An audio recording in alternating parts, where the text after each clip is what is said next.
Enfin, on va parler des finances publiques de la République démocratique du Congo. Enfin, il va parler sur Télé 50. Aujourd'hui, vous l'avez attendu cette émission depuis plusieurs mois.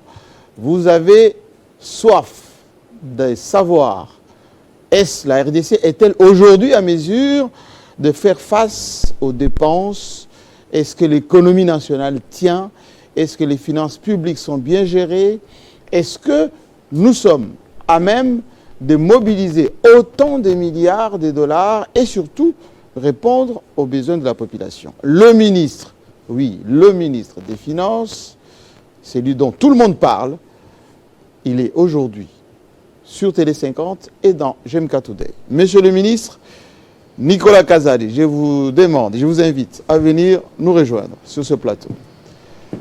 Nicolas Kazadi. Bonjour Jean-Marie. Enfin, Nicolas Kazadi sur Télé 50. Avec plaisir. Très heureux de vous recevoir d'abord ici et très heureux enfin que vous puissiez venir expliquer aux Congolais et au monde entier les finances publiques de la République démocratique du Congo. Absolument, avec plaisir. Vous allez bien? Très bien. Et je vous vois de bonne humeur. Comme toujours. Je vous offre ce fauteuil. Merci. Très prisé, ce fauteuil. Surtout que, en ce moment même, toutes les interrogations, je dis bien toutes les interrogations, les attentes, les curiosités sont fixées sur Nicolas Kazadi. Pourquoi vous attirez autant d'attention et pourquoi les gens vous trouvent extraordinaire, Nicolas Kazadi?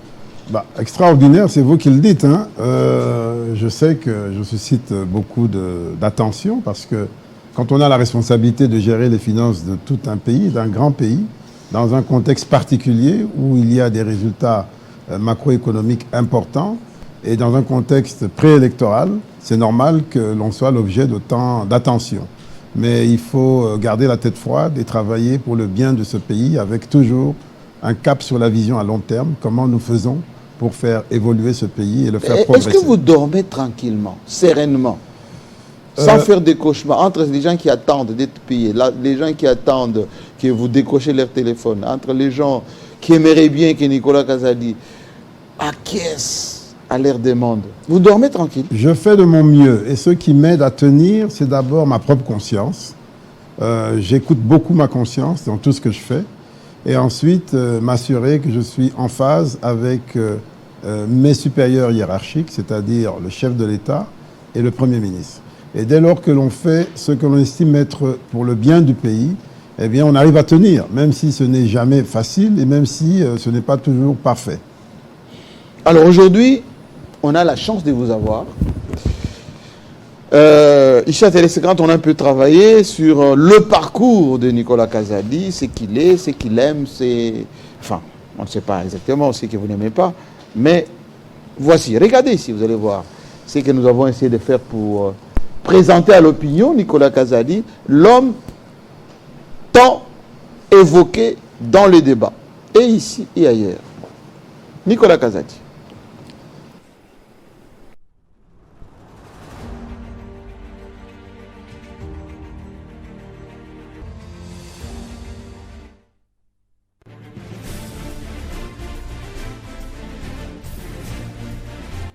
Il est, pas sans raison, l'un des membres les plus évoqués au sein du gouvernement de Jean-Michel Samalou Condé.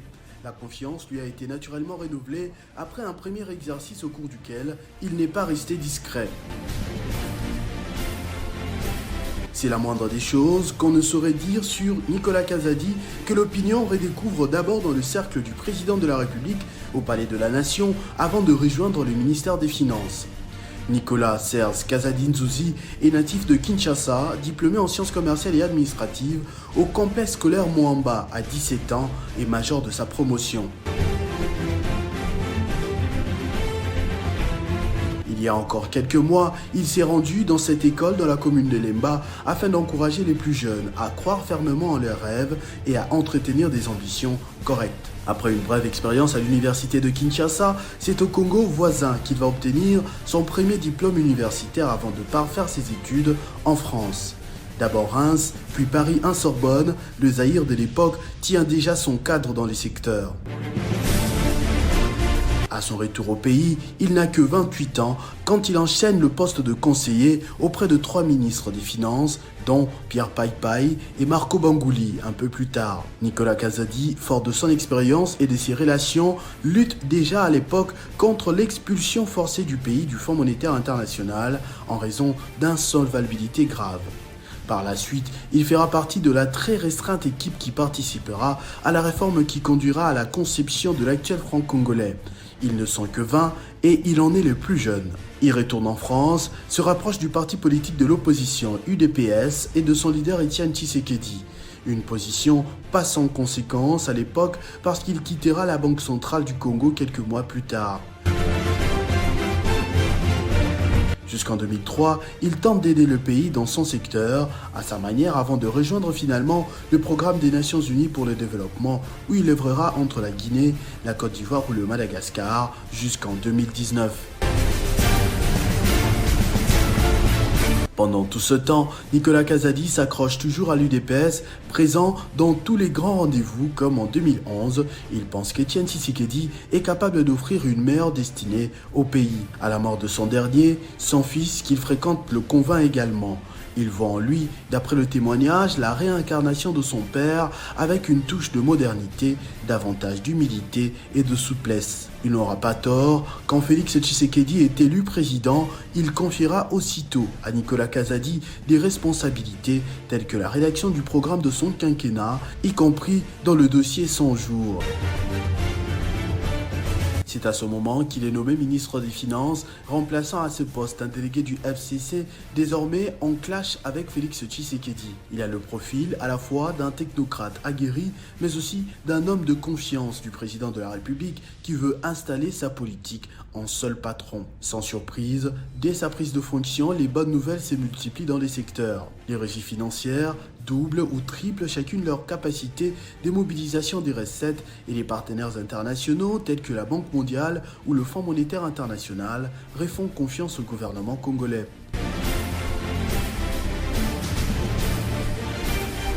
Plébiscité dans le pays, homme de la situation, ses mérites sont reconnus jusqu'à l'international où il est primé par le célèbre magazine américain Forbes pour ses performances au pays. Seulement, il ne reçoit pas que des fleurs. Dans l'opinion, il se murmure que Nicolas Kazadi ne facilite pas la tâche à ses collègues, qu'il résiste à payer des indemnités de sortie, qu'il ne finance pas des fédérations sportives, qu'il ne privilégie qu'un parti politique au détriment des autres. Des critiques qui conduisent parfois à des manifestations hostiles à l'endroit du ministre. Plus récemment, il lui a été reproché d'avoir vendu à l'opinion un budget irréalisable vu les réalités sur le terrain. En effet, depuis son arrivée au gouvernement, le budget du gouvernement s'est multiplié à chaque exercice, passant de 4 à 16 milliards aujourd'hui, un record historique. Par contre, le dollar, les prix des denrées alimentaires causent des sérieux maux de tête au panier de la ménagère, un paradoxe qui ne lui offre pas une bonne presse. Pour sa défense, Nicolas Kazadi évoque parfois le financement des élections de décembre ainsi que la guerre imposée au pays par le Rwanda, qui sont des situations particulières, mais parfaitement dans ses cordes.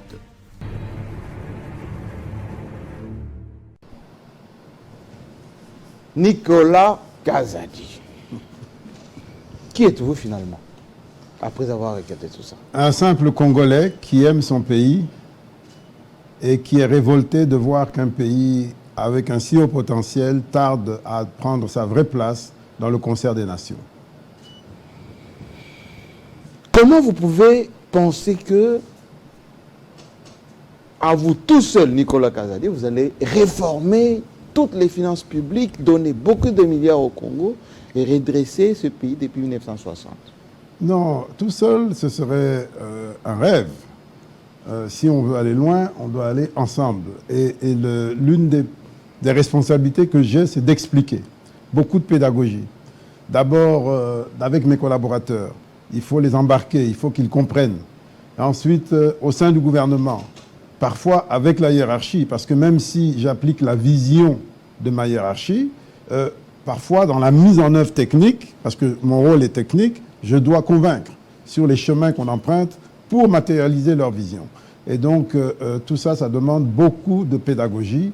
Et c'est ce que nous essayons de faire. Et c'est aussi ce pourquoi je suis devant vous aujourd'hui. Vous savez, j'ai reçu beaucoup de questions. À chaque fois quand je programmais Nicolas Kazadi, ministre des Finances, reçu tel jour, 50 questions. Cet homme ici, il est redouté et redoutable. Commençons par le commencement. Vous avez intégré le gouvernement après avoir été conseiller au niveau du cabinet du président.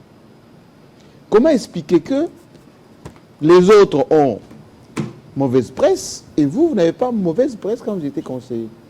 Non, il ne faut pas non plus généraliser. Tout le monde autour du président n'avait pas mauvaise presse. Même si, dans le cadre de la politique politicienne congolaise, c'était un lieu commun de dire oui, l'entourage du chef de l'État est mauvais. Non. Comme dans tous les entourages, comme dans tout le pays, il y a des bons et il y a des moins bons. Et il y a eu beaucoup de valeurs, il y en a encore énormément. Certains ne sont pas connus, ils seront connus plus tard. Et c'est là l'art du chef de l'État, de savoir garder en réserve des gens qui le serviront tout au long de sa carrière, qui a encore du chemin. On a dit Nicolas Kazadi, il était le bon. Intelligent, vous avez la réputation d'être intelligent, d'être correct, mais trop proche du président. Non. Même extrêmement proche. D'abord, trop proche, vous le dites de manière péjorative. Non, c'est-à-dire que la confiance absolue. Mais non, écoutez, la confiance, elle se mérite. Et c'est au travers de l'expérience qu'un chef peut savoir en qui il peut faire confiance et jusqu'où il peut lui faire confiance. Et cette confiance, c'est un travail de longue haleine. Ce n'est pas quelque chose d'immédiat. Et la confiance, je dirais même plus, c'est le parcours d'une vie. On voit comment les gens se comportent, on voit comment ils entretiennent leur fidélité dans des principes, dans des valeurs, dans le travail, dans des relations. Et c'est ça qui permet d'inspirer confiance ou pas. Et je n'échappe pas à ces règles-là. Mais justement, votre confiance, c'est parce que vous avez... Enfin, allez, je vais caricaturer. Vous êtes du Kassai, vous êtes de l'UDPS, vous avez été un peu parmi les radicaux, hein, ou parce que Tshisekedi vous trouve, Félix, je veux dire, quelqu'un de sincère et qu'il est dans tout. Oui, comme je disais, il a pris le temps d'observer. Nous savons tous que le chef de l'État a une grande qualité, c'est celle de savoir détecter ce qu'il y a en chacun de nous. C'est son fort, c'est son don, si je peux dire. Et peut-être qu'il a estimé qu'il pouvait me faire confiance pour ci ou pour ça. On a traversé beaucoup de choses ensemble. On a traversé à la présidence même beaucoup de choses. Mais jamais des couacs. Vous n'avez jamais été indisposé. Jamais. Mais non, ça m'arrive d'avoir des incompréhensions aussi. Pas avec lui. Quand on parle de Nicolas Kazadi... Qu'est-ce que vous en savez? Vous n'en savez pas. Jamais on a entendu Nicolas Kazadi en mauvaise position avec Fachi. Non, ça peut arriver qu'on ait une incompréhension, que je doive m'expliquer. Ça reste le chef. Je peux m'expliquer sur l'une ou l'autre chose et puis on avance. Comment expliquer que depuis votre arrivée, la mobilisation des finances publiques n'est fait qu'augmenter? C'est quoi la magie de Kazadi? Il a fait quoi? Non, il y a plusieurs éléments. Évidemment, il y a un élément objectif, c'est la hausse de la production minière, la hausse des cours miniers. C'est un élément essentiel, mais ce n'est pas le seul. En plus de cela, il y a l'attitude des dirigeants. Je peux vous donner 2, 3, 4 exemples. La hausse des cours. Le code minier de 2018, qui est un bon code minier, qui a été mis en place par le régime passé, en correction des choses gravissimes que nous avons connues avec le précédent code minier. Ce code minier, qui est un progrès par rapport au passé, a prévu un certain nombre de choses, notamment les super profits. En 2021, déjà, nous devions commencer à toucher une taxe, un impôt sur les super profits. Nous n'en avons pas eu. Pourquoi? Parce que des choses ont été faites en 2019, 2020, pour que nous ne percevions pas des super profits. C'est quoi ces choses? Je ne veux pas revenir, je ne veux pas remettre en cause les gens qui m'ont précédé, mais il y a eu des décisions qui ont été prises, qui ont compromis la perception de super profits en 2021. Alors que l'évolution des cours justifiait déjà qu'il y en ait. Et nous en avons eu à partir de 2022, parce que nous avons été vigilants, parce que nous avons eu une attitude, parce que nous avons eu un langage et nous avons eu une clarification avec le secteur minier qui nous permettent d'en avoir. C'est un exemple pour dire que, toutes choses restant égales par ailleurs, avec les mêmes textes, avec les mêmes lois, l'attitude des gouvernants peut changer les choses. Alors justement, je peux vous donner un autre exemple. Oui. J'ai sur ma table aujourd'hui un dossier qui porte sur plus de 300 millions de dollars qui devait être versé au Trésor par le régime passé, un pas de porte, et qui ne l'a pas été. Et au moment où nous parlons, nous cherchons à savoir quelle direction ont pris ces 300 millions de dollars. C'est pour vous dire, et il y en a beaucoup comme ça, c'est pour vous dire qu'entre le droit et l'attitude, la manière dont nous gérons nos textes, la manière dont nous gouvernons, eh bien, il y a la part de l'homme aussi. Et ce sont ces éléments qui montrent toutes ces différences. Et justement, Nicolas Kazadi, beaucoup d'économistes disent Nicolas Kazadi n'a pas de mérite, il est bénéficiaire d'un code minier, les super profits dont vous parlez, et ce sont les retombées automatiques avec le cours de matières premières. Aujourd'hui, avec la baisse notamment du cours de cobalt et quelques matières premières, on est en train de vivre effectivement la fin de l'idylle. Alors, faut-il que je répète ce que je venais de dire? Je vous donne un troisième exemple. Nous venons de clôturer une négociation qui a été houleuse avec le groupe TFM. On vient d'engranger, au terme de l'accord, plus d'1 milliard de dollars qui vont être payés sur quelques années. Cet argent était dû depuis que cette exploitation a démarré, d'ailleurs depuis l'ancien propriétaire. Des TFM. Oui, l'ancien propriétaire qui était Freeport McLaren. Qui avait vendu aux Chinois. Qui avait vendu aux Chinois. Oui. Pourquoi ça n'a pas été payé? Parce qu'il n'y a pas eu une gouvernance éclairée, il n'y a pas eu une vigilance, et on a laissé échapper ce droit qui revenait à la RDC, et nous avons pu rétablir cela. C'est pour vous dire que ce sont tous ces efforts qui explique ces performances, au-delà du fait que le code ait été une amélioration. Il n'y a pas de honte à dire que le code a été une amélioration. Et nous n'avons pas la prétention de dire que tout ce qui a été fait avant était mauvais. Il y a eu de bonnes choses qui ont été faites, mais nous disons que globalement, voilà ce que nous apportons comme différence en termes de gouvernance. Et les effets, ce sont les chiffres. Le président de la République a parlé de la diversification de l'économie. Vous, à chaque intervention, je sais pas qui d'ailleurs, vous le dites très souvent, on doit prendre la revanche du sol sur le sous-sol. Mais Nicolas Kazalé, si on nous enlève les mines, on produit quoi? Mais c'est ça, c'est une vraie préoccupation. C'est pour ça que nous disons, je vous le dis tout à l'heure, nous sommes révoltés du fait que si nous ne faisons rien, nous resterons maintenus dans cela. Parce que vous, le ministre des Finances, avec votre collègue de l'économie... Si on avait commencé cet effort 18 ans plus tôt, je crois qu'on serait à un autre niveau. Malheureusement, ça n'a pas été fait. Et nous avons tellement pris conscience de cela que le chef de l'État a donné comme orientation la diversification de l'économie, la revanche du sol sur le sous-sol. Et si je vous donne les chiffres, comment nous avons augmenté les affectations budgétaires au secteur de l'agriculture, comment nous avons mis en œuvre, nous sommes engagés dans la construction de composants pour les batteries, parce que le moment est venu pour la RDC de profiter de sa position, comment nous sommes aujourd'hui en train de nous engager dans la transformation du coltan en RDC et non pas au Rwanda, avec du coltan produit en RDC et non pas qui traverse la frontière frauduleusement. La même chose pour l'or. Eh bien, nous sommes en train de changer de paradigme. Cela, d'ailleurs, est lié à la situation du conflit. Eh bien, il fallait qu'il y ait des Congolais qui aiment le Congo et qui soient suffisamment courageux pour affronter ces défis-là. Et c'est ce que le président est en train de faire, et c'est en cela que nous... L'optimisme du ministre des Finances n'est pas partagé par tous les Congolais. Je vais vous faire écouter un Congolais, d'ailleurs, qui était à votre place il y a à peine quelques jours, qui dit « L'homme de 16 milliards oublie de nous expliquer qu'il y a des contradictions.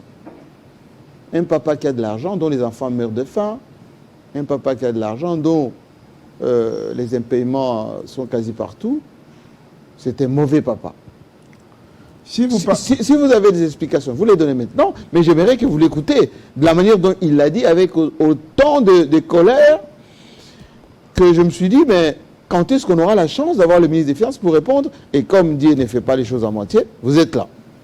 Si vous parlez de l'ancien ministre du Plan. L'ancien ministre du Plan qui est passé ici, oui. Moi je comprends très bien pourquoi il le dit. Il est dans sa politique politicienne. Mais s'il est honnête, il reconnaîtra que la Constitution faisait obligation de rendre l'éducation primaire gratuite pour tous les Congolais. Et Dieu sait si nous avons eu les moyens de le faire, mais que ça n'a jamais été fait. Et qu'il a fallu que Félix Tshisekedi prenne le pouvoir et prenne le courage en 2019 de décréter l'effectivité de la gratuité. Je me rappelle, j'étais encore à la présidence et je doutais qu'on ait les moyens de le faire. Et je lui ai même dit, attention, au moment où nous parlons, nous ne sommes pas prêts de le faire. Il a dit, dans son courage et dans sa vision politique, on avance et ça nous obligera de trouver les moyens pour y arriver. On l'écoute. Et nous l'avons fait. On l'écoute et vous allez répondre. Rien que sur la gratuité, c'est plus d'1,5 milliard de dollars. 1 milliard, vous distribuez? Sur le budget que nous redistribuons aux familles. Concrètement ou c'est concrètement, puisqu'elles ne doivent plus payer. C'est des montants qu'elles payaient dans les écoles et qu'elles ne doivent plus payer. Et la gratuité, aujourd'hui, c'est la plus grande révolution du quinquennat. Aujourd'hui, traverser le pays, vous verrez combien ça a changé la vie dans les ménages. Il y a des ménages extrêmement pauvres qui ont économisé 500, 600, 300, 800 dollars parce qu'ils ne doivent plus payer l'école primaire pour leurs enfants. C'est énorme, c'est tout un capital de vie. Écoutez le ministre, enfin l'ancien ministre, et vous allez répondre. Mais c'est cette cartographie que vous présentez. Vous oubliez la gratuité de l'enseignement. Vous oubliez les 145 territoires. Vous oubliez aujourd'hui les budgets. Vous avez été ministre du Plan. Vous oubliez 16 milliards mobilisés pour le Trésor. Ce sont les records. Je dirais simplement, parce que nous allons très loin dans la macroéconomie. Moi, je regarde l'assiette des Congolaises et des Congolais qui n'arrivent pas à boucler, pas la fin du mois, ils n'arrivent pas à boucler la journée. Le matin, ils se lèvent, désespérés, laissant ses enfants à la maison sans avoir mangé, et se disant la journée, J'espère trouver un 1000 francs, un 2000 francs, acheter un pain, un petit ravier de quelque chose et nourrir la famille. C'est cela le problème aujourd'hui. Jamais ce pays n'a été aussi riche en termes de ressources. Nos ressources minières se vendent à des prix extraordinaires. On se dit la capitale mondiale du cobalt. Tout le monde cherche le cobalt congolais. Le vrai problème, il est dans l'injustice. Qu'est-ce qu'on peut accuser de Félix Tshisekedi? C'est d'avoir fait propager cette injustice dans la redistribution des richesses du pays. Un chef de l'État veille à ce que les richesses soient mieux redistribuées. Et la richesse du pays est énorme. Jamais nos compagnies minières n'ont gagné autant d'argent, n'ont exporté autant de cuivre, de cobalt, de lithium aujourd'hui, tous ces minerais. Mais le problème réside où? Le problème réside simplement que l'État est défaillant. L'État congolais est capturé. Je ne réponds pas. Non, je pense que... Nicolas Kazali répond. Je pense que M. Kamitatou n'arrive pas à sortir du souvenir de la période où lui-même était aux affaires, malheureusement. Et peut-être qu'il n'a plus le temps de lire les chiffres et les statistiques. Nous devrions... Il n'a pas les vrais chiffres.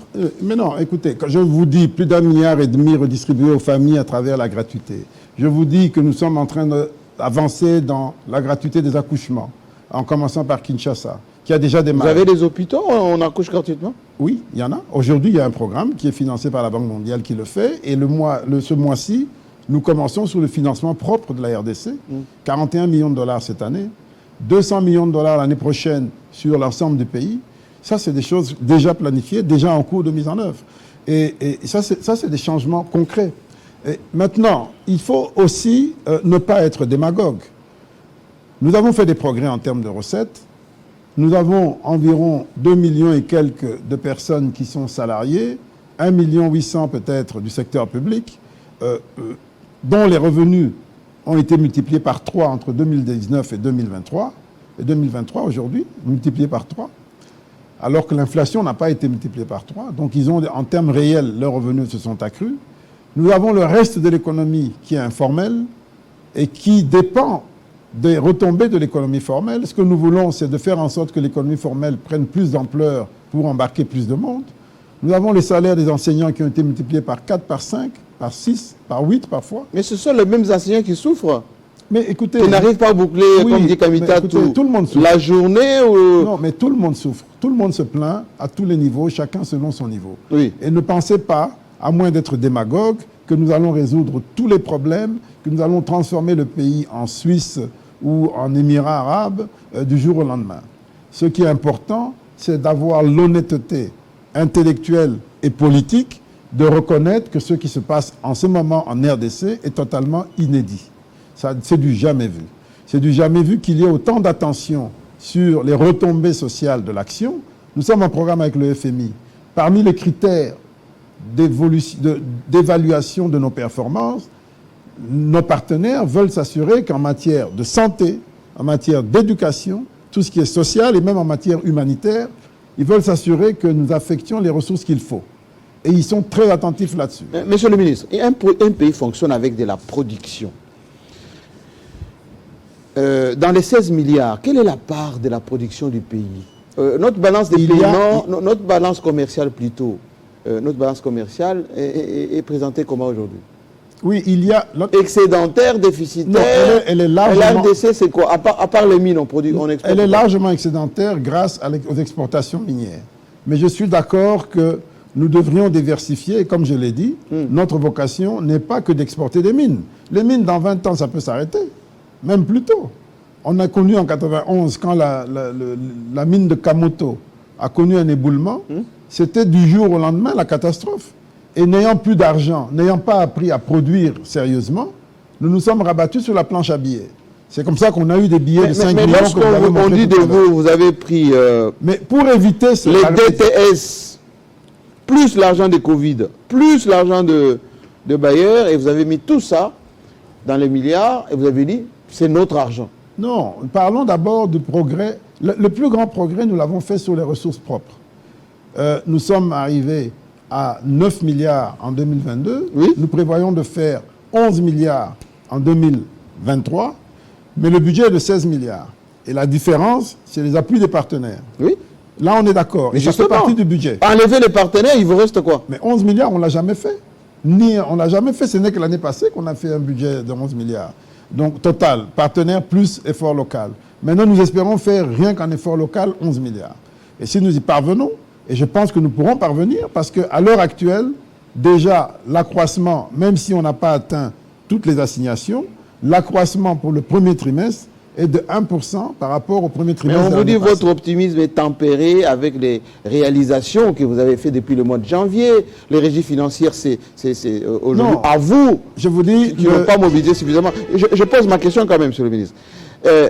D'ailleurs, il y a une dépêche qui a circulé que les bailleurs sont en train de vous pousser à faire un rectificatif ou ce qu'on appelait les collectifs budgétaires parce que vos assignations n'ont pas été à la hauteur. non, je crois que vous êtes un média sérieux. Ne nous rabaissez pas au niveau, C'était un fake. au niveau de tous ces gens de tous ces nuancologues de WhatsApp et de Twitter. Non. Parlons des choses sérieuses. Non, on n'a pas de temps à perdre avec ça. Vous avez suivi le compte rendu de la dernière revue du FMI. Eh bien, si vous avez vu quelque chose qui Ils ont ressemble... démenti ça. Oui, clairement. Clairement. Ils ont salué les performances, ils ont salué les efforts, etc. etc. Et c'est tout. Donc, ils ont demandé qu'on soit prudent parce que les cours peuvent baisser et tout ça. Mais ce qui est certain, c'est que les bénéfices déclarés en 2023 sont en forte augmentation par rapport aux bénéfices de 2022. Et on pouvait s'y attendre puisque la croissance économique de 2022 s'approche de 9%. 8,9%. Nous sommes les premiers au monde avec un tel niveau de croissance. Monsieur le ministre, vous êtes père de famille. Autrefois, on disait on ne mange pas les routes.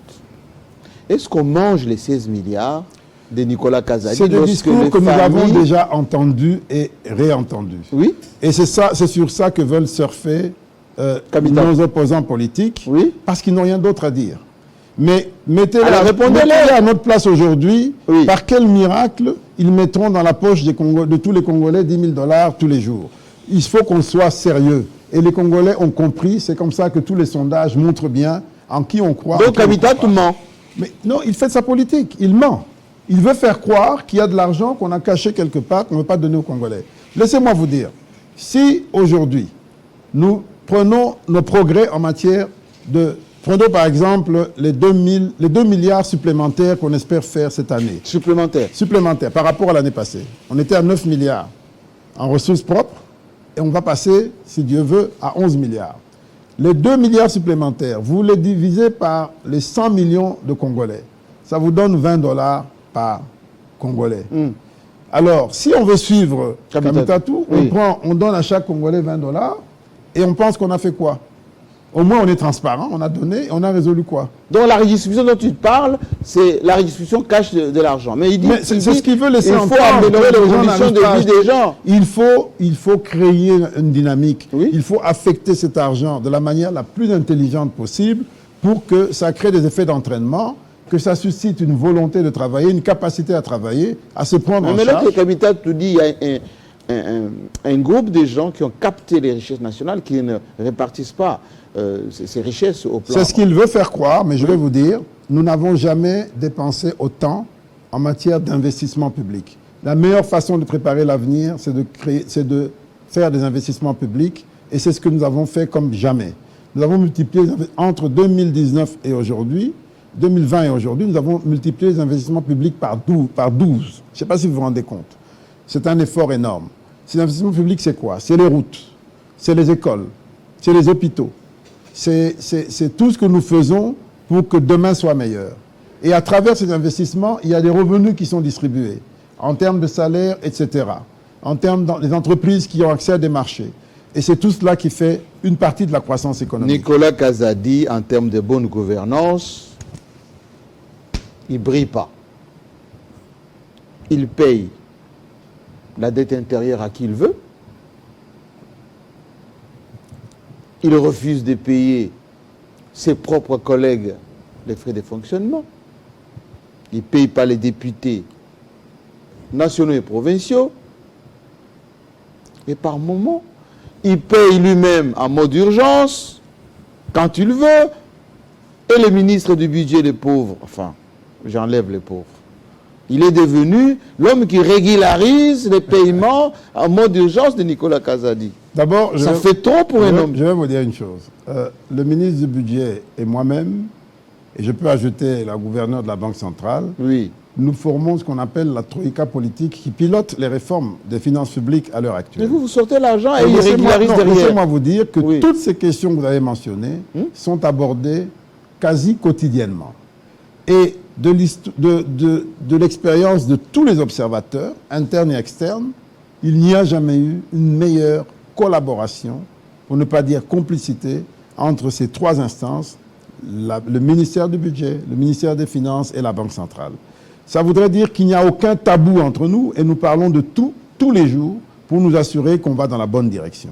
Est-ce qu'ils ne constatent pas les décaissements, eux? Maintenant, Et la Banque centrale et le ministre s'agissant du des Budget. dépenses en urgence, c'est un travail sur lequel nous travaillons. La norme, c'est d'être inférieur à 10% du total des dépenses. Et nous étions entre 7 et 8% en 2021. En 2022, avec la résurgence du phénomène M23, nous sommes passés à 11-12%. Et évidemment, nos partenaires ont tiré la sonnette en disant « Attention, vous dépassez la norme exigée. Et vous Ce n'est avez pas fait bon. un communiqué, pour ne pas dire, à l'issue du Conseil des ministres, une déclaration Sur la dette. fracassante sur le paiement Non, d'urgence. ça, on va revenir. Sur, Oui. sur le paiement d'urgence, Oui. nous sommes totalement conscients et nous sommes extrêmement transparents là-dessus. Nous pouvons vous lister dépense par dépense. Qu'est-ce qui est passé en urgence et qu'est-ce qui a été exceptionnel? C'est essentiellement des dépenses Mais sécuritaires. qui vous autorise à payer d'urgence sans que les autres... Moi, je ne fais aucune dépense, quasiment aucune dépense. Qui ne passent pas la chaîne des Non, dépenses. laissez-moi vous dire. Oui. Aucune dépense n'est effectuée par le ministre des Finances qui soit demandée par lui-même. Les dépenses sont demandées par d'autres instances, d'autres ministères ou d'autres institutions. Et parfois, les circonstances exigent qu'elles soient faites en extrême urgence. Lorsqu'on vous dit, par exemple, qu'il y a une situation sécuritaire dans un coin et qu'il faut très rapidement affréter 4 avions pour envoyer des troupes ici et là, vous n'avez pas le temps d'attendre que la chaîne se fasse régulièrement. Eh bien, vous payez en urgence. Mais ce n'est pas un Et ce sont des prétexte, choses qui sont la régularisées. sécurité pour sortir l'argent. Mais je vous dis que l'année dernière, Oui. l'essentiel des dépenses qui ont occasionné ce dépassement par rapport à la norme de 10% sont des dépenses sécuritaires. Et même là, nous avons pris des dispositions avec le ministère de la Défense, avec le ministère du Budget, pour voir dans quelle mesure on peut, à l'avenir, réduire au maximum. Monsieur le ministre, depuis le mois de janvier, tous les observateurs ont constaté que la mobilisation exponentielle a baissé. Qui sape votre dynamique là? Qui? Non, attendez, mais vous avez parlé également de... Avant que je ne réponde à cette question, vous avez cité beaucoup de choses. Vous avez parlé des dépenses en urgence, vous avez parlé de la dette intérieure, vous avez parlé de... Pourquoi vous refusez de payer la dette intérieure? Alors, laissez-moi vous expliquer. D'abord, les On dit collègues... qu'il paye à la tête du client. Non, les collègues et le fonctionnement. Je vais vous dire, lorsqu'on a un budget, et ça, beaucoup de gens doivent le comprendre, le budget de l'État, c'est une loi, certes, mais c'est une loi indicative. C'est-à-dire, voilà ce qu'on vous demande de faire. C'est un cadre. Ça, c'est l'Assemblée nationale. C'est un cadre budgétaire. Oui. Maintenant, dans la mise en œuvre, la même Assemblée nationale nous donne le pouvoir d'exécuter selon les contingences et de rendre compte. Et selon la volonté de Nicolas Kazadi. Non, absolument pas. Je vous dis que je ne fais aucune dépense que moi-même je suscite. Les dépenses viennent d'une instance. Et nous rendons compte chaque mois au gouvernement sur les dépenses effectuées. Nous rendons compte périodiquement aux assemblées à chaque session. Je sors encore là d'une session avec l'ECOFIN de l'Assemblée. Oui. Nous rendons compte, nous allons dans beaucoup de détails pour qu'ils soient rassurés sur ce que nous faisons. Et nous sommes, nous, RDC, qualifiés comme un des pays qui a la plus grande transparence budgétaire en Afrique. C'est-à-dire nos chiffres, nous les publions assez facilement par rapport à d'autres pays.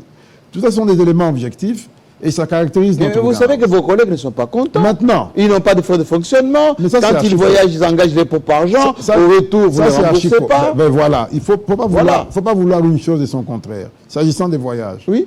contrairement à mes prédécesseurs, j'ai quasiment systématisé le paiement en procédure d'urgence des frais de mission, justement pour éviter ces situations-là.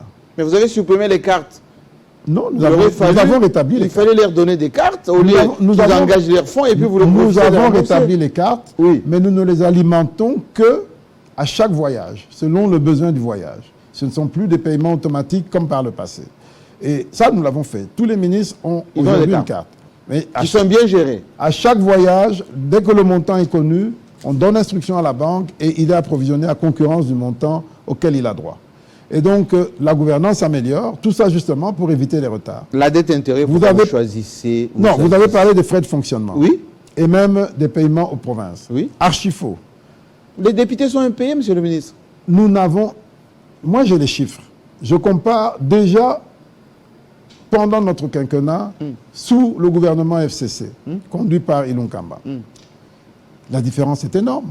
Nous avons trouvé 15 mois d'arriéré, ou 16, je ne sais pas, de paiement pour les assemblées provinciales et les gouvernements provinciaux. Oui, vous avez apuré. Nous avons apuré quelques mois, je crois 5-6 mois, mais nous avons surtout pris l'engagement de ne plus accumuler d'arriérés. Et au moment où nous parlons, nous n'avons plus d'arriérés. Tout au plus un mois, le temps qui est normal, c'est-à-dire le temps Les où le députés détour arrive. sont payés régulièrement. Les députés provinciaux reçoivent leur argent régulièrement. Mais les nationaux respectent là. Ils voulaient même manifester contre vous. Les nationaux, Oui. non, ne parlez pas des nationaux parce qu'eux, ils sont encore mieux traités. Ils sont payés en même temps que les fonctionnaires, ou plus ou moins en même temps. Ils ont encore moins de retard. Et donc, ils n'ont aucun retard. Mais pourquoi depuis le mois de janvier ça baisse?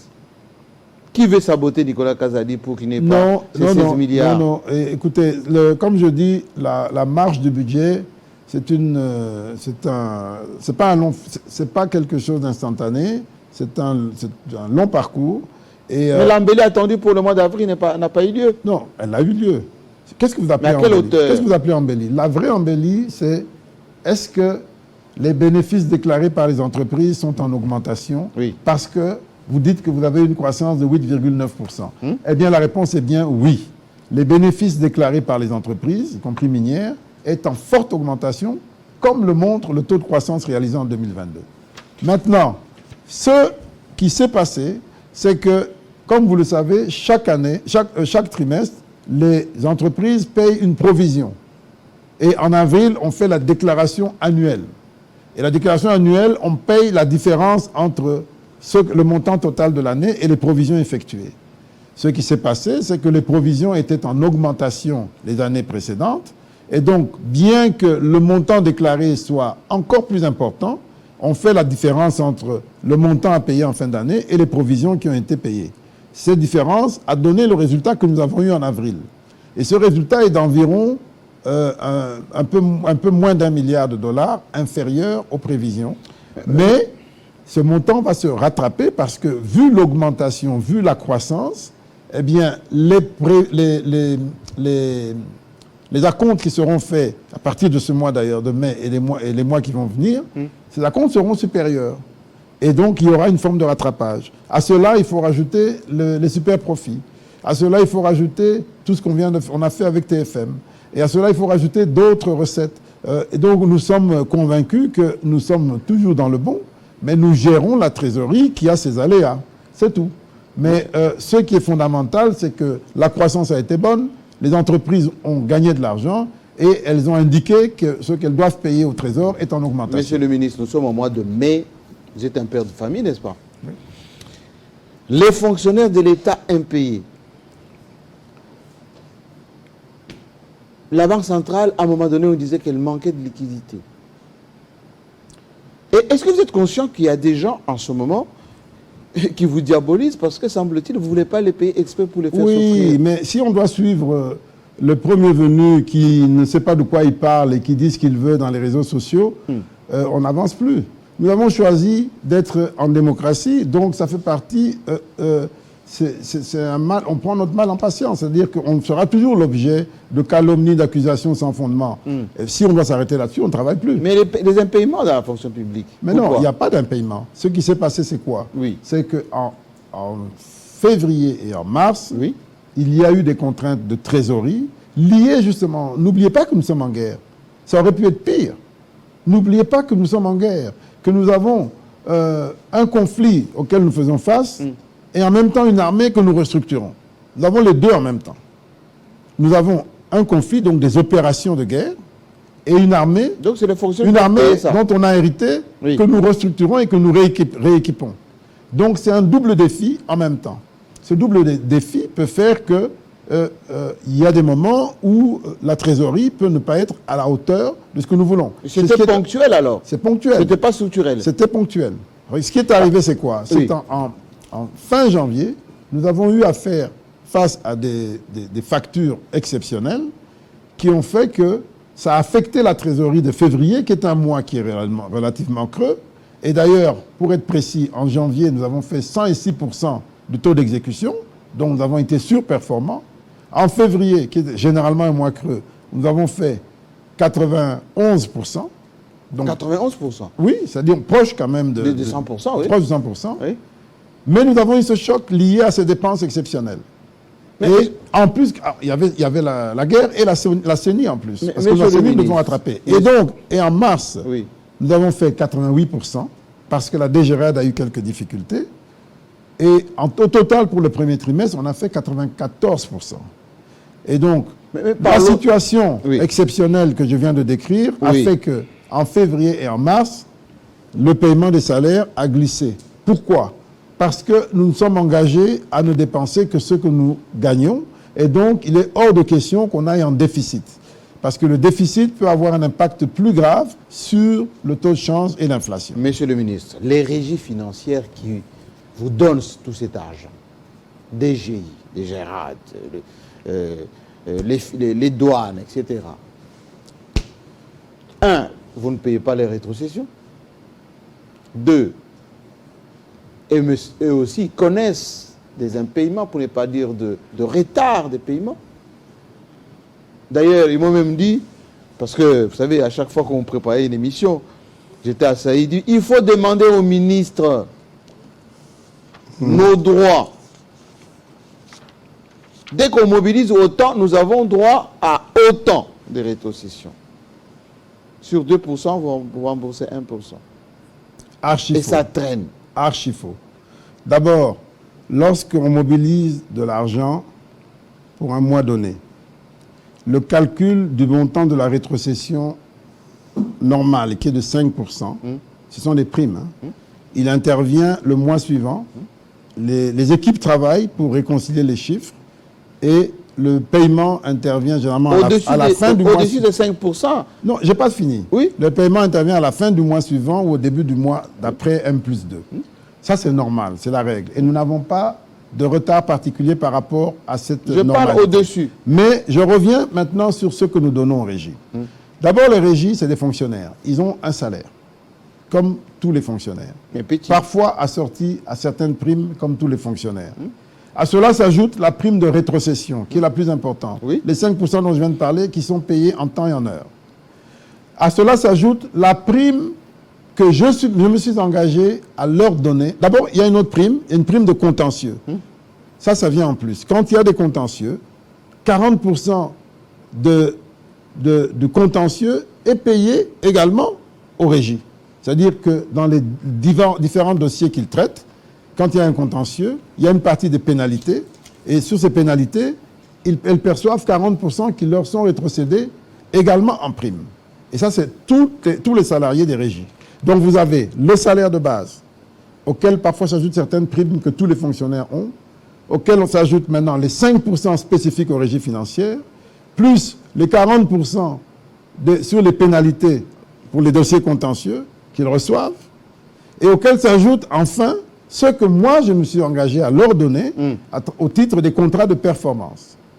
Voilà ce qu'ils reçoivent. Et pourquoi ils menacent de venir manifester devant votre bureau? C'est de bonne guerre. Dès ce mardi. C'est de bonne guerre, parce qu'ils estiment, et comme tous les Congolais d'ailleurs, que chaque fois qu'il y a une opportunité de prendre quelque chose à l'État, il faut absolument le prendre. Mais je pense que ce que nous leur donnons est très juste.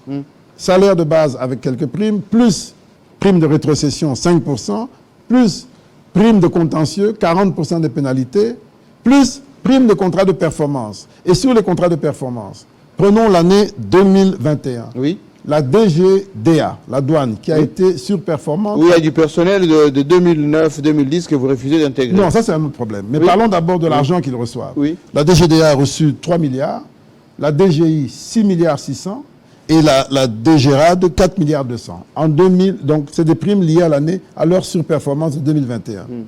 2022, la DGDA malheureusement n'a pas été surperformante. La DGI, qui a fait plus de 150% de performance, a touché 12 milliards 700. Ces primes qui viennent s'ajouter au-dessus de toutes les autres primes dont je viens de parler. Et la DGRAD 4 milliards 200. Ça, c'est les réalités, ce sont les chiffres. Maintenant, ces primes-là, pour lesquelles les régies sont nettement privilégiées, elles ne sont pas les seules concernées, parce que c'est un travail d'équipe. C'est un travail d'équipe. L'IGF joue son rôle. Et l'IGF perçoit aussi des primes liées au contentieux. C'est des montants de loin insignifiants par rapport à ce qu'on donne aux régies. Le ministère des Finances joue son rôle. Il perçoit aussi une partie. Mais c'est des montants de loin insignifiants par rapport à ce qu'on donne aux régies. Et il y a bien entendu le ministère du Budget et d'autres instances. Donc, ce qui est fait de la manière la plus transparente possible Oui. et de mon point de vue de la manière la plus juste. Excusez-moi, monsieur le Maintenant, ministre. si tout ça ne suffit pas, Oui. alors que leur rôle, c'est de... Ils sont payés pour faire des recettes et des recettes pour servir tout le pays, il ne faudrait pas non plus qu'on arrive à une situation où on leur donne 20% des recettes. On donne Ils vous font salaire... Ils vous font du chantage. Je n'irai pas jusqu'à dire cela parce que je pense qu'on a quand même un dialogue avec les syndicats, donc je ne veux pas gâcher ce dialogue. Mais je crois qu'il faut en toute raison garder. Je pense qu'ils ont un salaire qui est déjà significatif, auquel s'ajoute une prime de rétrocession, 5%, une prime de contentieux, 40% des pénalités payées, et avec tout l'effort que nous faisons. Et souvent cet effort ne vient pas que des régies. Il vient aussi du cabinet, il vient de l'administration, il vient d'autres instances extérieures, ce qu'on appelle les intervenants, qui nous apportent des dossiers de contentieux. Mais eux, ils touchent 40% des pénalités là-dessus. Et puis il y a la prime des contrats de performance. Je pense que c'est raisonnable. Et je pense que pour un pays aussi faible, aussi fragile, un pays en guerre, pas seulement la guerre à l'Est, mais guerre économique, guerre de développement, je pense que nous avons fait ce que nous Monsieur devons le faire. ministre, vous êtes pour la bonne gouvernance, n'est-ce pas? Le service de la paye, monsieur le ministre, votre ministère est celui du budget. L'IGF a fait un rapport, a publié il n'y a pas longtemps, sur 3 ans. Plus de 1000 personnes. Un seul matricule, il touche à autant de ministères. 1 milliard de dollars qui échappent comme ça. Non, 1 milliard de dollars, vous allez loin quand même. Hein? Presque. Presque. Parce qu'entre les effets, les fictifs, coulage et ces gens qui s'est fait, ce qui est en certain, payant les autres, eux-mêmes ils se ce servent. qui est certain, Jean-Marie Deux ministères. Jean-Marie Kassamba, ce Oui. qui est certain, Oui. c'est que le désordre dans cette manière, dans ce secteur a commencé il y a bien longtemps. Souvenez-vous qu'il y a eu un ministre ici, FCC, je ne citerai pas son nom, qui, à lui tout seul, à la veille d'une élection, s'est permis de donner des matricules à 400 000 personnes, pensant que ça allait les aider pour gagner des élections. 400 000 en quelques semaines. Il a signé. Et c'est comme ça qu'on s'est retrouvé avec toutes ces situations. L'actuel ministre de la fonction publique, vice-premier ministre, a eu le courage l'année dernière. Qui est aussi un ancien FCC. Hein. Oui, Il est toujours officiellement mais c'est un FCC. Congolais. C'est un Congolais. Vous pouvez ajouter de père et de mère si vous voulez, mais c'est un Congolais. Et ce qui est important, on cherche des bons Congolais qui veulent s'engager pour le pays. C'est ça que nous voulons. Mais le travail du ministère de la fonction publique, vos deux ministères, Bosch et vous, en 3 ans, Laissez-moi terminer. plus de 1000 personnes Laissez-moi qui terminer. sifflent comme ça C'est la un long République. processus. Le ministre Liaou, le vice-premier ministre Liaou, a déjà entrepris de réduire de plus de 300 000 tous ces gens à qui on a donné des matricules de manière fantaisiste. Mais le travail n'est pas fini. Maintenant, sur ceux qui restent et qui continuent d'être payés, il y a encore un travail en cours qui va aboutir à des Mais assainissements. les procès en flagrance, monsieur le ministre. Oui. L'IGF faudra déposer un rapport. L'IGF a travaillé à la demande de la fonction publique Oui, pour nous aider à voir clair. oui. Et l'IGF a communiqué comme elle a l'habitude de communiquer, mais le travail, c'est le travail du gouvernement qui avait déjà démarré. L'avantage du communiqué de l'IGF, c'est que ça éveille l'attention de l'opinion. C'est choquant quand même. Non, ça éveille l'attention de l'opinion, mais le travail était déjà en cours. Moi-même qui vous parle, tous les mois, quasiment tous les vendredis, Je reviens sur cette question des effectifs, en disant on ne peut pas continuer comme ça. On ne peut pas demander des augmentations sans savoir qui nous payons, combien nous payons et pourquoi nous payons. Ce n'est pas responsable. Mais on a quand même augmenté. Mais est-ce que le on a augmenté de plus de 45%. Est-ce que le problème n'est pas la rationalisation, la numérisation, mais c'est ce que nous faisons. L'identification des gens? C'est le travail qui est en cours. Je souhaiterais que vous invitiez le vice-premier ministre Liaou. Il va vous donner tous les détails sur le travail qui est en cours. Vous pouvez également inviter le ministre du Budget parce que c'est lui qui gère la paye. Et moi, je ne fais qu'exécuter la paye, même si mes collaborateurs participent aux travaux de préparation de cette paye. Mais croyez-moi, nous sommes les premiers en pointe contre ces abus. Mais est-ce que vous êtes fier? Et l'heure de vérité est arrivée. Et vous êtes fier que ce soit les gens du budget et des finances que vous gérez qui sont à la base de tout ça? Non, peu importe d'où qu'ils soient, ils doivent être sanctionnés. On ne peut pas accepter que dans un pays, des gens se permettent, souvent d'ailleurs sans travailler, de recevoir plusieurs salaires. Et ça touche une question essentielle, c'est celle des mentalités. Quelqu'un m'a dit que même les primes dont parlent souvent les ministres, les cafouillages à niveau des primes. Absolument. Les mêmes commissions qui sont payées assez régulièrement, on ne sait pas identifier s'il faut les payer une fois je suis ou plusieurs fois. Je suis totalement d'accord. Et je vais vous dire, au fil du temps, après 18 ans, nous avons trouvé une situation dramatique. Des primes globale, de rémunération. Nous n'avons pas trouvé une politique de rémunération juste, transparente et efficace. Elle était extrêmement inégalitaire, elle l'est encore. Nous travaillons, vendredi dernier encore, on en a parlé en conseil, nous travaillons sur l'élaboration d'une politique de rémunération et plus large même, une politique de gestion des ressources humaines. Savez-vous que ces 30 dernières années, il n'y a pas eu de politique de recrutement. Le recrutement par affinité politique ou autre était la règle. Alors qu'en matière de fonction publique, dans tous les pays que moi je connais en Afrique, la règle, c'est le concours, c'est la sélection. Mais l'IDPS n'a pas injecté ces gens. Et l'exception, c'est le recrutement sur titre.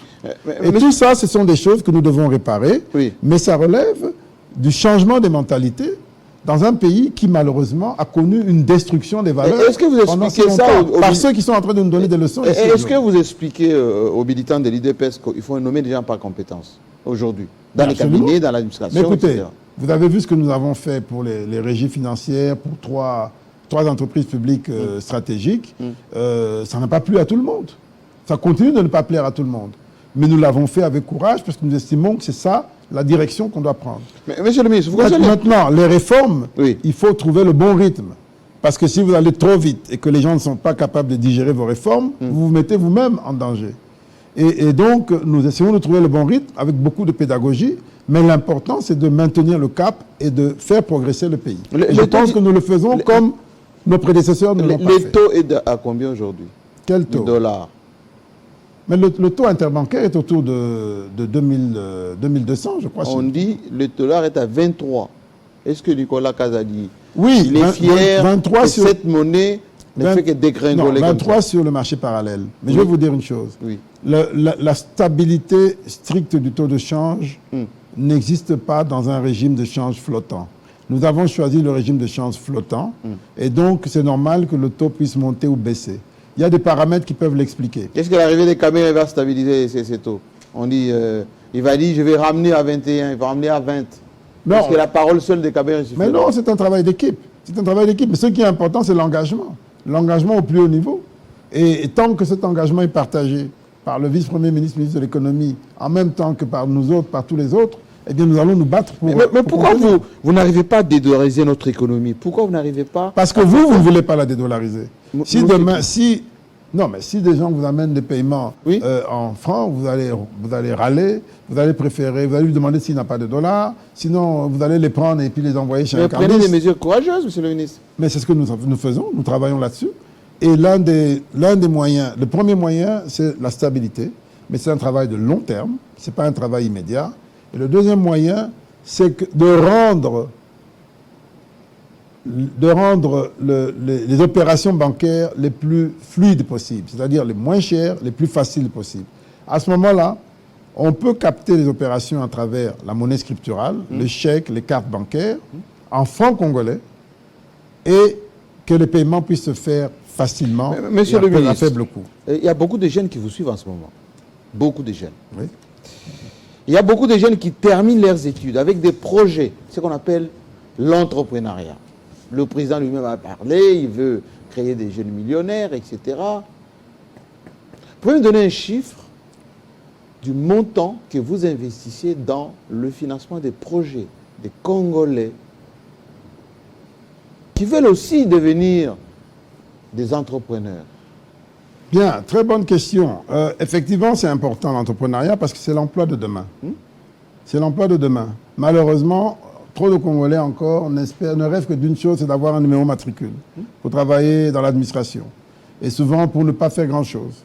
Et attendre qu'est-ce qu'ils peuvent gagner licitement ou illicitement. Et donc les gens souvent sont encouragés par cette forme de paresse, en disant qu'un jour ils pourront faire leur coup et puis gagner de l'argent et devenir riches. Peut-être que les dirigeants ont trop longtemps montré le mauvais exemple. Certainement d'ailleurs. Parce que les gens les plus riches se retrouvent parmi les gens qui ont exercé des responsabilités. Tout ça n'est pas normal, il faut inverser. Et le chef de l'État a fait de l'entrepreneuriat également un de ses leitmotifs. Mais concrètement, vous faites quoi? Je n'ai pas de chiffres globaux avec moi ici, mais je pourrais vous les récupérer parce que nous sommes parmi les gens qui payent. Nicolas Kazadi. Vous voyez les institutions qui ont été créées pour accompagner les jeunes. Il y en a beaucoup, même trop peut-être. Il faut qu'elles soient efficaces. Et nous travaillons pour qu'elles le soient. Très récemment, moi je me souviens que nous avons fait une opération qui nous a coûté $600 000 pour donner $5 000 à chacun des entrepreneurs porteurs de projets. Il y en avait plus d'une centaine. Et ils ont reçu $5 000 porteurs de projets pour voir comment ils évoluaient. On l'a fait en collaboration avec la fondation Elou-Melou. Tout ça parrainé par le chef de l'État. Au moment où nous parlons, il y a une grande initiative de porteurs de projets à l'échelle du pays. C'est clair que l'avenir, c'est l'entrepreneuriat. C'est là qu'on crée la richesse et c'est là qu'on apprend à travailler. Nous acheminons vers la fin de cette émission, mais je peux ne pas parler des élections. Je vais vous faire écouter celui qui est à votre place, le patron de la CENI. Et quand vous interrogez tous les Congolais, ils ont peur. Ils disent, malgré les assurances de Nicolas Kazadi pour nos prochaines élections, on a peur qu'il ne donne pas les moyens à la CENI, pour les opérations notamment. Et s'il y a glissement, Nicolas Kazadi sera pour quelque chose. Encore moi. On écoute le président de la CENI, qui était là, et il pleurait d'ailleurs. Allez, on l'écoute. Nous sommes au mois de mars. À qui la faute? En réalité, depuis... le dernier décaissement que nous avons reçu, c'était pour septembre 2022. J'ai dit le mois de septembre. Oui. Nous sommes en mars. Donc, depuis octobre, oui, nous n'avons pas reçu, pas seulement les frais de fonctionnement, mais même les frais des opérations, rémunération. En fait, il y a, disons, le dernier décaissement est de septembre. Donc, vous comptez de octobre à mars, nous n'avons rien reçu. Et vous travaillez comment alors? Vous savez, pour le moment, par exemple, les fonds que nous avons reçus pour les scrutins, nous les avons épuisés pour l'enrôlement des électeurs. Donc, c'est ça. Est-ce que vous savez, le peuple vous écoute? Tout est dit. Bien, écoutez, là aussi, c'est un faux problème. Une tempête dans un verre d'eau.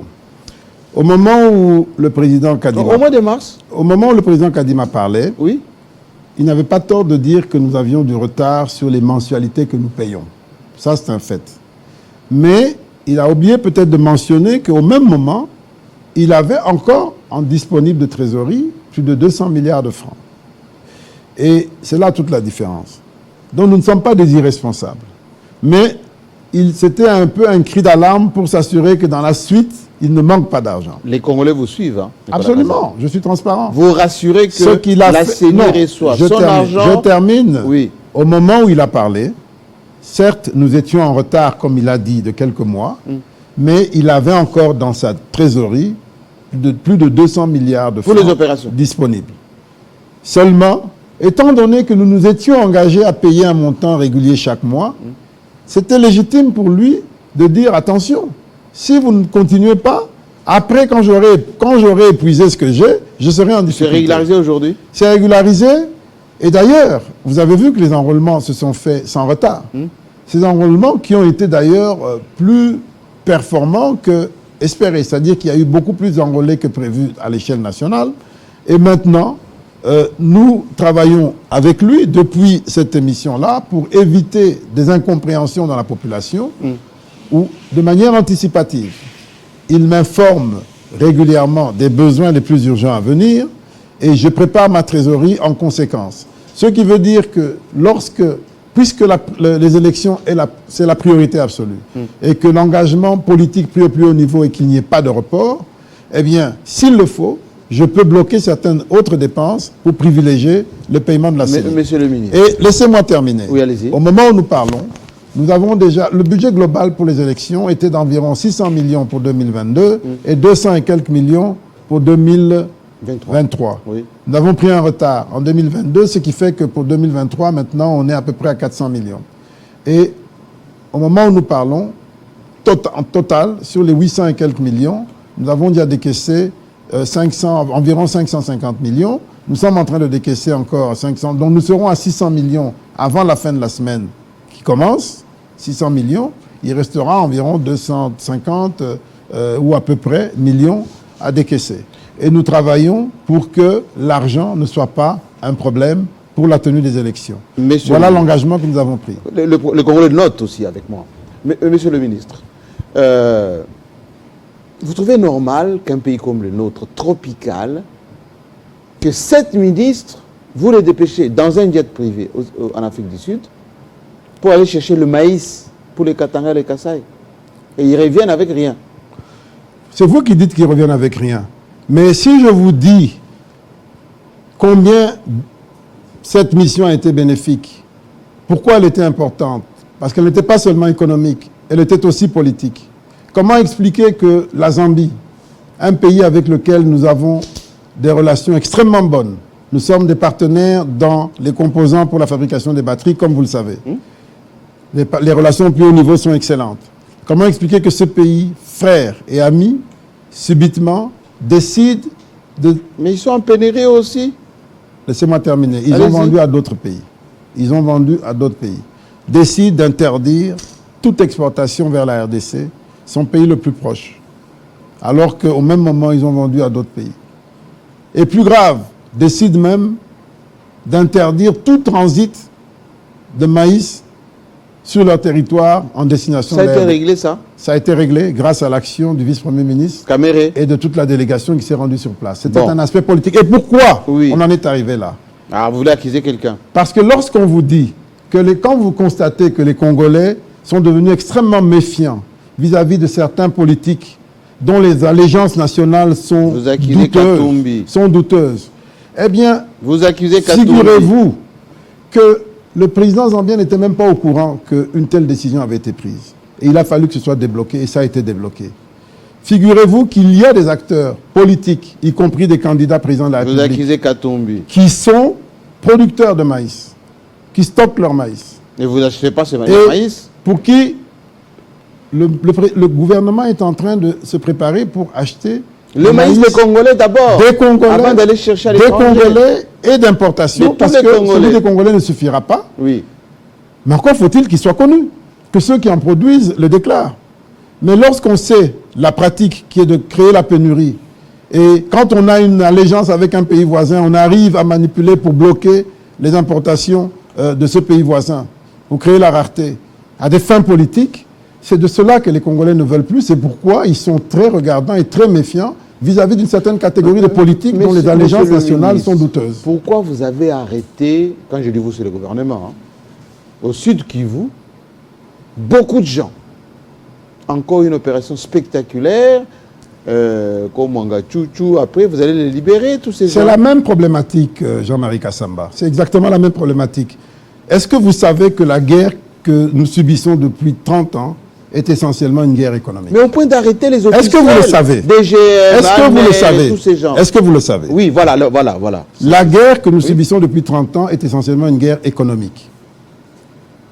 Eh bien, le président de la République, dans sa vision, dans sa grande vision, a pris le courage, et cela a été décrié de manière ignorante par Olivier Kamitatou ici. Ignorante, vous dites? De manière ignorante, ou volontairement ignorante, a pris le courage de prendre son frère, parce qu'il restera son frère, le président Kagame, par la main, et de lui dire, asseyons-nous. Mais ça nous coûte cher maintenant. Hein? Écoutez-moi. Le frère d'hier. Non, mais on reste frères. Même si on se chamaille, même si on s'entretue, on est frères, on est frères. Que voulez-vous qu'on fasse?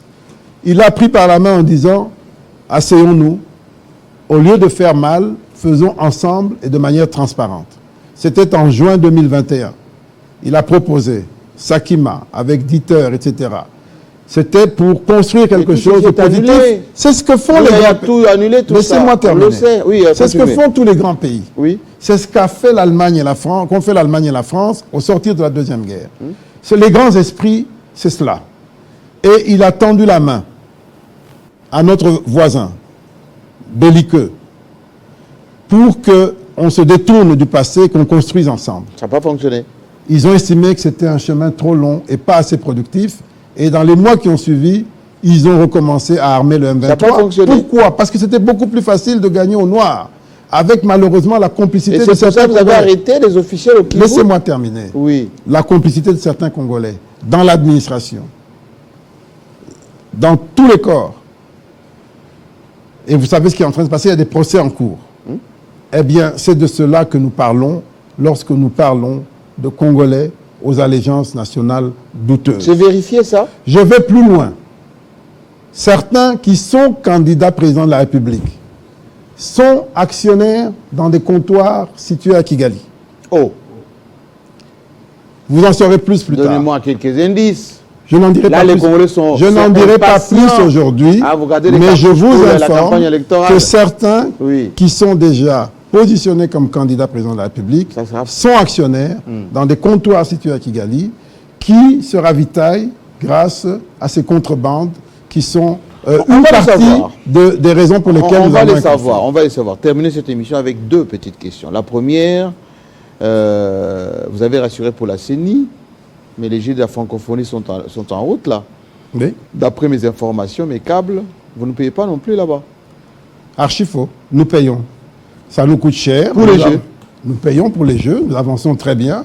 Il est vrai qu'il y a des avenants sur certains contrats. Oui. Pour des raisons de célérité, accélérée, mais nous faisons face et nous ferons face.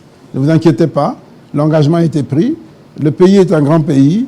Il va trouver les ressources. Il a trouvé les ressources pour faire face et pour faire en sorte que nous ayons ces Jeux de la francophonie en République démocratique du Congo. C'est rassurant. Monsieur le ministre, terminons cette émission avec une question de prospective. Les réformes, parlons-en des réformes. Résumez-moi un tout petit peu les réformes que vous, Nicolas Kazadi, membre de l'IDPS, très proche du président Tshisekedi, avez apporté à ces finances publiques. Vous avez apporté quoi comme réforme structurelle pour que le Congo de demain ait des finances publiques claires, offensives, productives, exponentielles, etc. Et on termine par là. Sur le plan des finances publiques, parce que les réformes ne concernent pas que les finances publiques, elles concernent aussi l'économie, comme la diversification et tout le reste. Mais ne parlons que des finances publiques. Oui, des finances publiques. Eh bien, écoutez, lorsque nous avons réussi ce que nous sommes en train de faire en termes de digitalisation, nous avons introduit, d'abord ça a commencé par Isis Régis, au moment où je suis arrivé, Isis Régis venait de commencer, et puis on a introduit l'Ogirad. Là, nous sommes en train d'introduire, l'Ogirad pour la DGRAD, oui. Nous sommes en train d'introduire la facture normalisée. Vous allez voir que rien que cette plateforme va multiplier les recettes de TVA au minimum par 3. Au minimum par 3. Et ça apporte en même temps plus de transparence. Vous avez vu le combat que nous avons avec les jeux de hasard. On a expliqué plusieurs fois que les jeux de hasard nous rapportent... Il y a plus de 100 sociétés qui font des jeux et le Trésor n'en tire que 500 000 $ par an. Alors que dans un pays comme la Côte d'Ivoire, je ne prends que 2 sociétés, il y en a plus, 2 sociétés, une rapporte 11 millions de dollars, 11 millions d'euros par an et une autre au moins 6 millions de dollars par an. Donc c'est pour vous dire que c'est aussi un secteur que nous avons complètement laissé à l'abandon et d'après nos prévisions, cela va nous rapporter des centaines de millions dès que tout sera mis en place et nous sommes en train de le faire maintenant.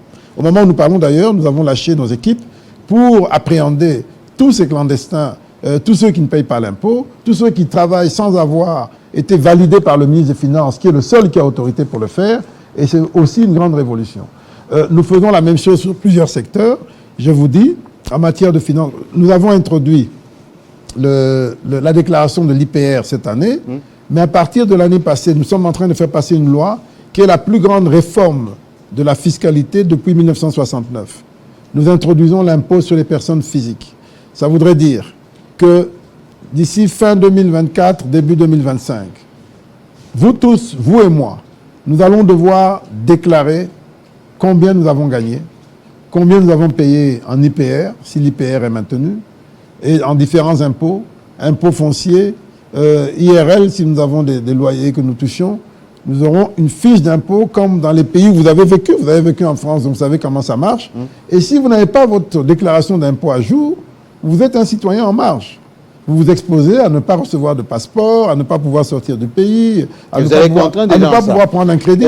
Mais non, ça se passe comme dans tous les pays normaux. Je vais vous dire, au moment où nous parlons, nous sommes l'un des derniers pays en Afrique et au monde qui n'a pas adopté l'impôt sur les personnes physiques. Entre nous, monsieur le ministre. Alors que c'est un élément de responsabilisation important.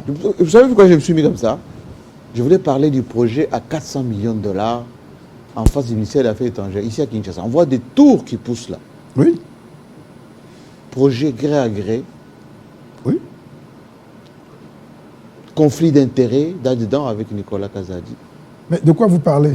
On parle d'un projet qui est issu d'une relation bilatérale entre deux grands pays, la Turquie et la RDC, qui ont réfléchi sur comment impacter la relation, comment rattraper le retard en termes d'échanges économiques. Au moment où nous parlons, ce projet est le plus gros projet turc en RDC.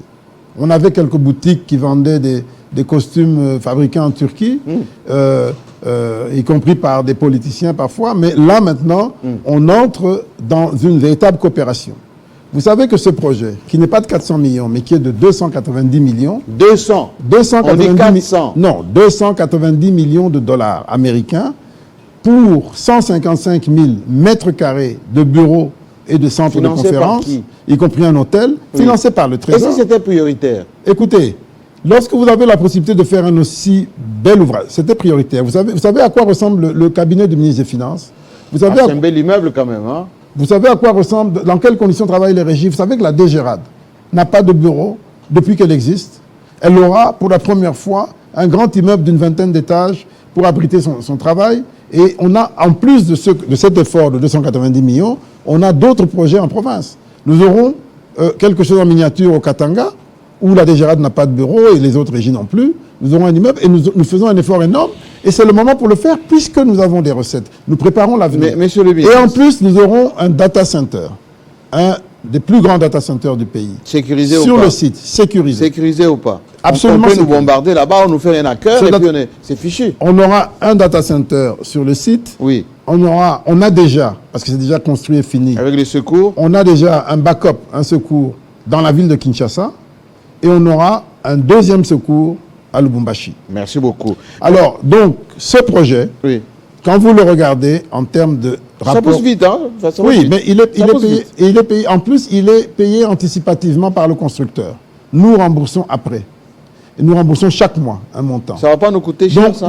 C'est comme si on avait... Trésor? Non, c'est comme si on avait un emprunt à taux zéro pour la partie que nous remboursons. Et on a pris un emprunt à un taux plus important pour un montant résiduel. Monsieur le ministre... Et alors, écoutez-moi. Oui. Ce projet, ça ramené au mètre carré, ça fait environ 1 900 $ par mètre carré, construction, équipement et ameublement. Faites le tour, il n'y a pas plus compétitif que cela comme projet dans la ville de Kinshasa et même en République démocratique. Le 13 mai prochain, vous serez où? Le 13 mai. Oui, la semaine prochaine. Le 13 mai, je serai en train de revenir d'un voyage, d'une mission de service. Vous serez secoué. Écoutez d'abord. Écoutez. Vous serez secoué le 13 mai. Vous avez été au stade. Écoutez le 13 mai. Pourquoi vous allez marcher le 13? On va marcher le 13 parce qu'il y a une colère. Pour réclamer quoi? Pour réclamer d'abord, la fin de l'insécurité grandissante. L'insécurité, c'est pas seulement dans l'Ituri, à Djougou, c'est pas seulement le N23 à Goma. L'insécurité, elle est partout. Elle est à Kwamut, à 120 km, à l'est de Kinshasa. Elle est dans nos cités, les Kuluna, elle est à Lubumbashi. quand on a des jeunes gens qui ont été tués, quand on a la violence partout. Elle est à Goma. Mais c'est elle est vague, ça, partout. comme revendication. Non, ce n'était pas vague. Parce que la puissance publique, l'État congolais, sa première mission régalienne est de protéger chaque Congolaise et chaque Congolais. Ce devoir, il ne le tient pas. Ça, c'est la première chose. Nous marchons pour dire non à la faim, non à la misère, non à la pauvreté. On ne peut pas avoir un budget soi-disant de 16 milliards et ne pas payer ses fonctionnaires. Oui, mais ça, On ne peut pas avoir un c'est budget conjoncturel. C'est C'est quand vous avez 16, conjoncturel. quand vous êtes père de famille, vous avez beaucoup d'argent, vous évitez même de régler les petites factures de la maison. Non, la première chose, c'est de bien traiter les Congolais. Aujourd'hui, les Congolaises et les Congolais sont maltraités par rapport aux chiffres qu'on leur annonce, par rapport à ce qu'ils voient réellement, par rapport à ce qu'ils vivent. Cette maltraitance, on dit non. Parce qu'il y a un responsable de tout ça. Il n'y a pas de l'irresponsabilité partout.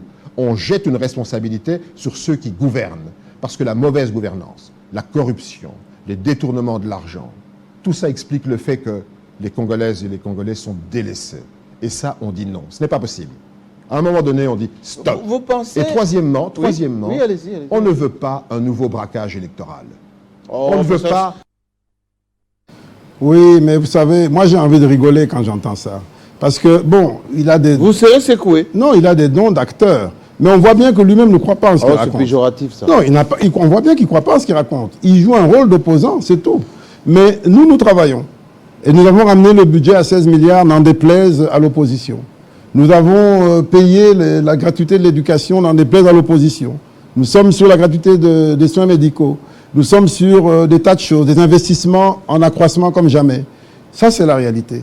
Maintenant, je vous ai dit qu'on ne va pas prendre 20 $ pour donner à chaque Congolais et dire qu'on a fait progresser le Congo. Nous faisons ce que nous estimons bon. Vous avez parlé de ce projet de 290 millions. Les finances, c'est la base. Et d'ailleurs, ce projet ne concerne pas que le ministère des Finances et du Budget. Il y a aussi, dans ce même budget, une tour que nous faisons pour l'Office des routes. Et je pense que vous êtes d'accord avec moi que l'Office des routes, c'est quand même un secteur prioritaire. En plus de cela, nous avons un autre projet où nous sommes en train d'acquérir plus de 5000 engins lourds que nous allons répartir sur les 145 5 000 territoires. engins lourds. Plus de 5000. Répartir sur les... C'est un projet à 450 millions de dollars. Plus de 5000 engins lourds sur les 145 territoires avec un système de gestion innovant. C'est un projet qui est géré par le ministère des Infrastructures qui va permettre de reconquérir nos dizaines de milliers de kilomètres qui sont aujourd'hui impraticables. Ça sera un changement total. Et ces engins ont déjà commencé à arriver. Mais laissez-moi vous dire une dernière chose. On va parler un peu. Laissez-moi vous dire une dernière chose. Ceux qui parlent d'insécurité, oui, ils savent de quoi ils parlent.